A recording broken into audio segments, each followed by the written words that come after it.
Good morning, student. A very welcome to all, and you all are welcome in our biggest coaching for NDA Defense Services Academy, and we are going to prepare for linear equation in two variables. So, as I already told you, कि linear equation in two variables are usually denoting in the form of ax plus by plus c is equal to 0. And which two are the variable? X and y are the variables. So when we are talking such a two different linear equation, so pair of linear equation is called as simultaneous equation. This is the difference, my dear, that called as a simultaneous equation, and there are lots of methods to solve the simultaneous equation. Now when we are going to move the solving the simultaneous equation, it means nothing but to find the value of these two variables, that is the variable x and y, as x and y are our standard variable. Now क्या होता है कि हम लोग कैसे कैसे solve करा पाते हैं, तो one of that is the substitution method, कि किसी भी एक वेरिएबल को सेकंड पार्ट में डलवा दो, so whatever getting that is called as a substitution method. फिर सब्स्टिट्यूशन मेथड अगर मजा नहीं आ रही तुम लोगों को, so you having the another method cross multiplication method, उसमें भी मजा नहीं आ रही, देन एडिंग, सब्ट्रैक्टिंग, मल्टीप्लाइंग, और ऐसे छोटे छोटे मेथड्स को मिलके बन जाता है solution for the linear equation in the two variables. So see exactly what happens when the given equations are consistent and inconsistent. ये बहुत ही बड़ा इम्पोर्टेंट ऐसा एक कंसेप्ट है हमारे लिए. किसके लिए? तो to find the system of linear equation, and this is NDA based question.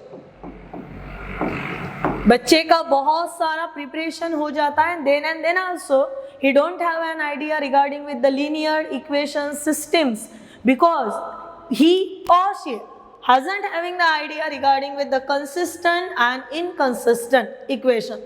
So let's move what would happen here.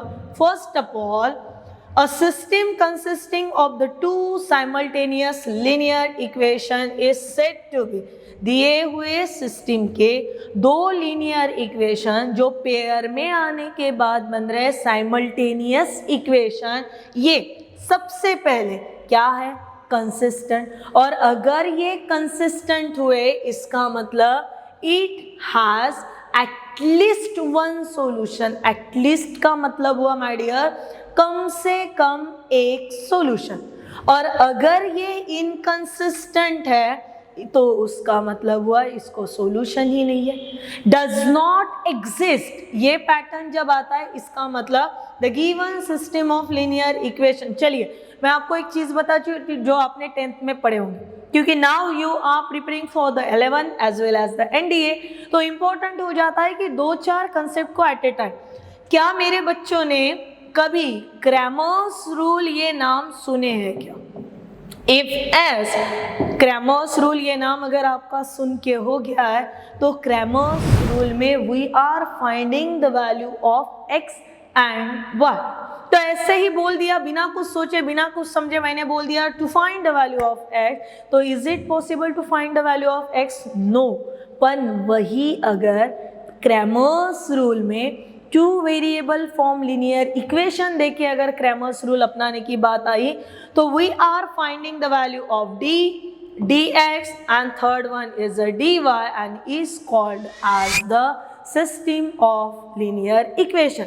चलिए फिर हमारे नेक्स्ट टॉपिक पे बढ़ते हैं, जहाँ पे कंडीशंस सॉल्व करने के लिए, किसी भी दिए हुए दो साइमल्टेनियस इक्वेशन को सॉल्व करने के लिए क्या क्या कंडीशंस का होना ज़रूरी है, उसके बारे में. सबसे पहले the system of equation. Now two equations with the same variable but different coefficients are given. Same वैसे के वैसे अगर मैंने लिख लिया बेटा, देखिए a1x plus b1y plus c1 is equal to 0, a2x plus b2y plus c2, and that also is equal to 0. In the last video आप लोगों को क्या डिटेल में समझाया गया था कि whenever we are writing the simultaneous equation, it should be in the form of variable x and y. Sometimes it u, v, w, x, y, z कुछ भी, and a1, a or b. Now in the next level a1, a2, b1, b2, c1, c2, whatever. But a and b, these are not equals to 0. क्योंकि A और B में से कोई भी एक अगर यहाँ पे 0 बन गया तो उसके वजह से instead of 2 variable this becomes a 1 variable equation, और उसी वजह से ये कंडीशन आप याद रखोगे. देखिए, coefficient of x a1 a2, coefficient of y b1 b2, and these are the constant c1 c2. and if first condition कि अगर दिए हुए टर्म्स को यूनिक सॉल्यूशन है, ये एनडीए का पेपर, प्रीवियस ईयर पेपर्स को आप थोड़ा सा पन्ने पलट के देखिए बेटा, आपको बहुत सारे सवाल मिल जाएंगे जहाँ पे कुछ इक्वेशंस दिए रहते हैं in the linear form, and the option is the given equation has unique solutions, infinitely many solutions, having the given so and so solution, none of these या all of above. तो हमें ये चीज़ पता होना ज़रूरी है. नाउ यूनिक सॉल्यूशन जब मिलने वाला है ये पता रहता है, वो समय पे सॉल्वेबिलिटी सिस्टम क्या कंडीशंस को लेके चलती है, तो a1 upon a2 is not equals to b1 upon b2. अलग अलग वेरिएबल के रेशो के साथ आ रहे हैं. मान लो अगर मैंने लिखा x plus 2y plus 7 is equal to 0, 2x plus 4y plus 8 is equal to 0. Just compare the values. a1 कौन है, b1 कौन है, a2 कौन है, b2 कौन है. तो अगर मुझे a1 a2 का रेशो निकालना रहा यानी 1/2 और b1 b2 का रेशो यानी 2/4, पर 2/4 का भी सिंप्लीफाइड क्या हुआ, तो 1/2. इक्वेलिटी बन रही, इसका मतलब ये वाला जो इक्वेशन दिया है इसे यूनिक सॉल्यूशन रहा क्या, बिल्कुल भी नहीं. पर उसी के जगह अगर मैंने थोड़ा सा ये काढ़ी यहाँ पे कर कि 3x plus 2y plus 7 is equal to 0 and then 2x plus 4y plus 8 is equal to 0, अभी होगा क्या बेटा, a1 a2 3/2 and b1 b2 2/4. 3/2 is not equals to 2/4, यानी मेरे पास जो सिस्टम ऑफ लीनियर इक्वेशन आई है that is having the unique solution. दिमाग में फिट करके रख दीजिए.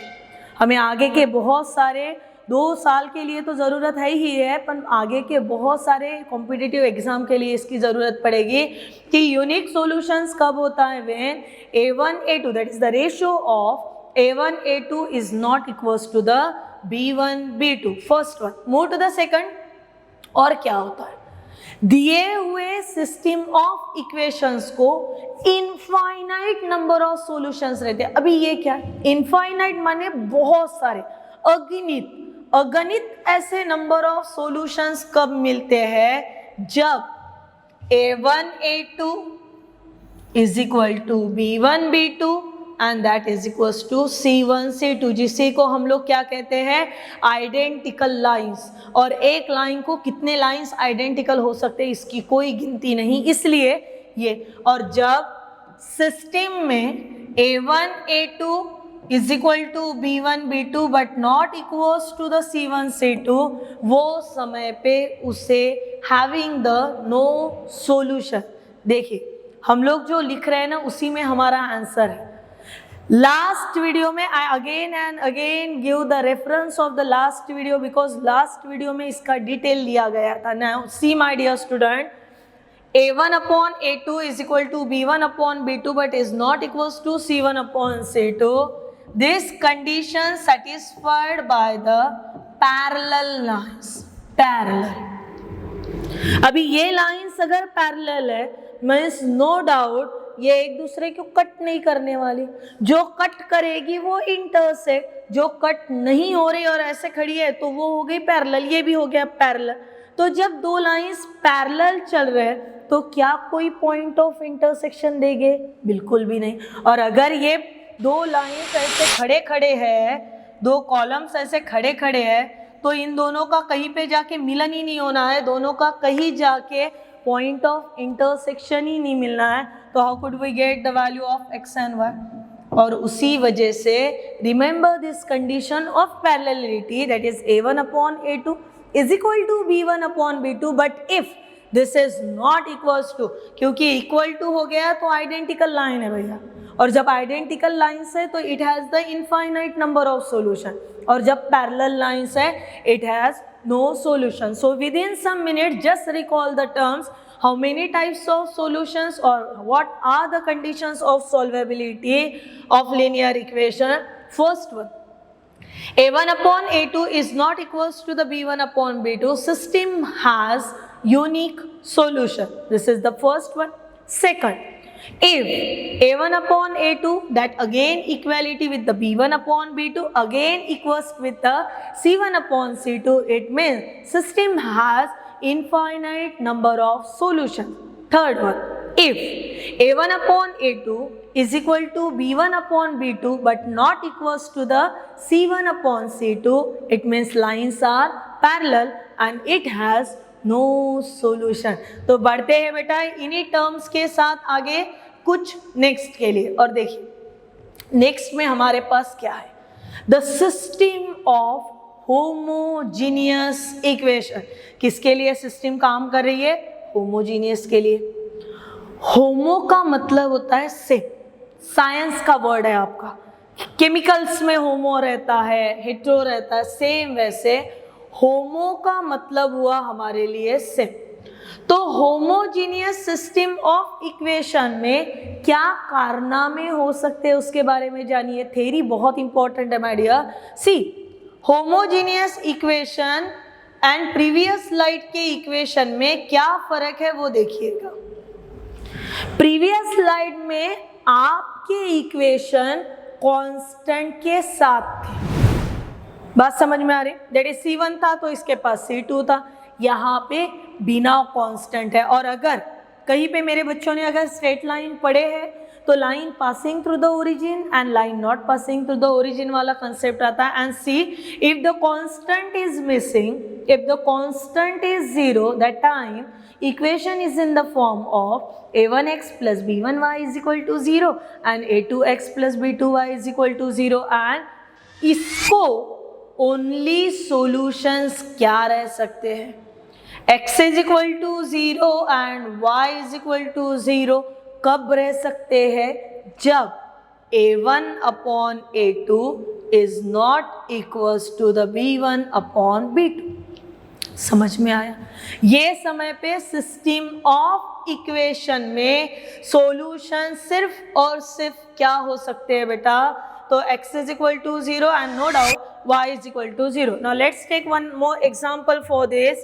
That is, if I can write 3x plus 2y is equal to 0, 4x plus 3y is equal to 0. ये पैटर्न में यूजुअली होता क्या है उसे समझिए.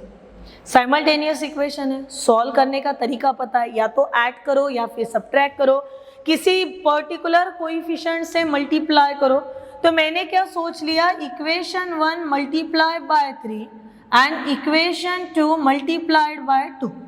ये मैंने सोच लिया कि इनको ऐसे ऐसे मल्टीप्लिकेशन में लेके जाना. लेके गए. 3 into 3x 9x, 3 into 2y 6y and that is equal to 0.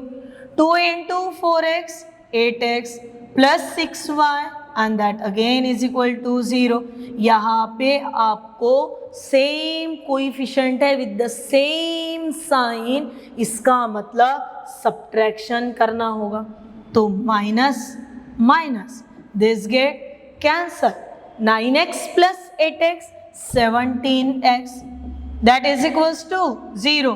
No doubt x is equal to also 0. और अगर x is equal to 0 किसी भी एक में डालवा के देख रहे हैं आप, तो आपके y की भी वैल्यू कैसे होगी? 0. कंडीशंस को कॉम्पिटिटिव में लर्न करना, इसे रिमेंबर कि इन चीजों को यहाँ पे रखना, तभी जाके कहीं तो एनडीए पटापट हो जाता है। See only solutions x is equal to 0, y is equal to 0 जब ये रेशियो कैसा हो, नॉट इक्वल हो। ये हो गया हमारा first term. Second, an infinite number of solution, इसके पास बहुत सारे सॉल्यूशंस हो सकते। कब? जब a1 upon a2 that equals to b1 upon b2. Now don't match this with previous one, क्योंकि प्रीवियस में कांस्टेंट था, यहाँ पे तुम्हारे पास कांस्टेंट नहीं, and that's why this is important one. अभी इन सभी चीजों को हम लोग हमारे इसमें इम्प्लीमेंट कैसे करें, सॉल्व कैसे करें, इसका सिर्फ एक एग्जांपल आज ले लेते हैं बेटा, और बाकी के एग्जांपल नेक्स्ट वीडियो में लेंगे। चलिए एक एग्जांपल सॉल्व करते हैं। Like on solving 2x plus y is equal to 8 and 3y is equal to 4 plus 4x. Now I having the many options, cross multiplication method, simultaneous method और second one is a substitution method. तो मैं जो चाहूँ वो करा सकती हूँ। देखिए मैं सबसे पहले टर्म को कैसे एक प्रॉपर ढंग में लिख लूंगी, तो 2x plus y that is equal to 8 considering as a equation number 1. Second equation is in the form of no, so इसको फॉर्म में डलवा दीजिए। 4x then plus 3y change of side minus 3y and plus 4 change of side, it's a -4 considering as a equation number second. First दिया हुआ है, second दिया हुआ है। Now let's see, first equation is multiplying by 3। So जैसे ही हमने first को मल्टीप्लाइंग बाय 3 किया, this become 6x plus 3y that is equal to 24। Now same coefficient with opposite sign, it means at the term we are getting 4x plus 6x 10x that is equal to -4 plus 24, it's a 20, first value of x is equal to 2, और ये x is equal to 2 हमारे पास के एकमेव option में survive कर रही, and that is our option number B. चाहो तो फिर से एक बार वैल्यू डाल सकते हो। देखिए 2 into 2 plus y that is equals to 8, 4 plus y is equal to 8, therefore y is equal to 8 minus 4, value of y is equal to 4. It means most appropriate and the correct answer will be option number B. तो ऐसे ही सुंदर सुंदर प्यारे प्यारे सवालों के साथ next video में मिलूंगी बेटा आपके साथ। तब तक के लिए अपना ख्याल रखिएगा, खुश रहिएगा।